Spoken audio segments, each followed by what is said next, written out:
ബീഹാറിൽ ഇതിനു മുമ്പ് നടന്ന നിയമസഭാ തെരഞ്ഞെടുപ്പിൽ ജൻസുരാജ് പാർട്ടി മത്സരിച്ചെങ്കിലും കാര്യമായ മാറ്റമുണ്ടാക്കാനോ വോട്ട് ഷെയർ വർദ്ധിപ്പിക്കാനോ അവർക്ക് കഴിഞ്ഞിട്ടില്ല.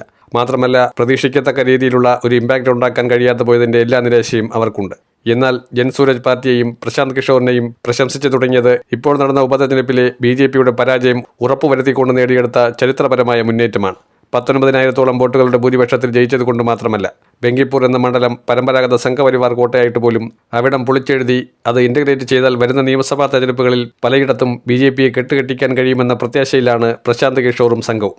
ജയിച്ചത് പ്രശാന്ത് കിഷോർ ആയതുകൊണ്ടാണ് BJPക്ക് ഇത്രയധികം മുറുമുറുപ്പുള്ളത്. കാരണം അദ്ദേഹം ഒരു സീറ്റിൽ ജയിച്ചതുകൊണ്ട് അടങ്ങിയിരിക്കുന്ന ഒരു വ്യക്തിയല്ല. അദ്ദേഹം ലോക്സഭയിലും നിയമസഭയിലുമെല്ലാം പല വിവിധ രാഷ്ട്രീയ പാർട്ടികളെ അധികാരം പിടിക്കാൻ സഹായിക്കുന്ന പല ഗിമിക്കുകളും അറിയുന്ന ഇലക്ഷൻ തന്ത്രജ്ഞനാണ്. അദ്ദേഹം ഇടക്കാലത്ത് ഒന്ന് ചൂളിപ്പോയി എന്ന് കരുതി അദ്ദേഹം പരിപൂർണമായി തോറ്റുകൊടുത്തു എന്നല്ല അതിനർത്ഥം. പ്രശാന്ത് കിഷോർ ഇടക്കാലത്ത് വെച്ച് ഐക്യജനതാദളിൻ്റെ വൈസ് പ്രസിഡന്റ് വരെ ആയതാണ്. എന്നാൽ നിതീഷ് കുമാറുമായിട്ടുള്ള അഭിപ്രായ വ്യത്യാസമാണ് പ്രശാന്ത് കിഷോറിനെ ആ പാർട്ടി വിടാൻ പ്രേരിപ്പിച്ചതും പിൽക്കാലത്ത് അദ്ദേഹം ജൻസുരാജ് പാർട്ടി എന്ന പ്രസ്ഥാനം രൂപപ്പെടുത്തിയെടുത്തതും. ഇനി പ്രധാനമായിട്ടും ചിന്തിക്കേണ്ട ഒരു കാര്യം, ഐക്യജനതാദൾ പിളർപ്പിലേക്ക് നീങ്ങുമെന്ന കൃത്യമായ സൂചന എന്തുകൊണ്ടാണ് ബംഗിപ്പൂരിലെ നിയുക്ത MLA ആയ പ്രശാന്ത് കിഷോർ കൊടുക്കുന്നത്? പിളരാനുള്ള മുഖ്യ കാരണം തന്നെ അധികാരം നഷ്ടപ്പെടലാണ്. നിതീഷ് കുമാർ ഐക്യത്തോടെ കൊണ്ടുപോയാൽ മാത്രമേ അതിനെ ഐക്യജനതാദൾ എന്ന് പറയാൻ കഴിയുകയുള്ളൂ. അതിപ്പോൾ പല രീതിയിൽ ചിഹ്നിച്ചു തട്ടിപ്പോകുന്ന ഒരു അവസ്ഥയാണ്. കേന്ദ്രമന്ത്രിസഭയിൽ പ്രാതിനിധ്യമുണ്ട് എന്ന് കരുതി ബീഹാറിലെ നിയമസഭയിലുള്ള സാമാജികർ അതനുസരിച്ച് പഞ്ചപുച്ഛമടക്കിയിരിക്കുമെന്ന് നിങ്ങളാരും കരുതണ്ട എന്ന് പ്രശാന്ത് കിഷോർ വെറുതെ പറയുന്നതല്ല.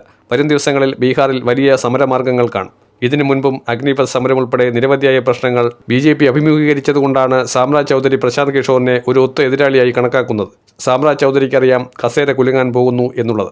അനധികൃതമായി നേടിയെടുത്ത സ്ഥാനമാനങ്ങൾ പലതും നഷ്ടമാകും. ബീഹാറും മഹാരാഷ്ട്രയും അങ്ങനെ അനധികൃതമായി BJP സഖ്യകക്ഷികളെ ചതിച്ചുണ്ടാക്കിയെടുത്ത നേട്ടമാണ്. അത് സ്ഥായിയല്ല എന്ന് പ്രശാന്ത് കിഷോർ ഇപ്പോൾ ഉറപ്പിച്ചു പറയുകയാണ്.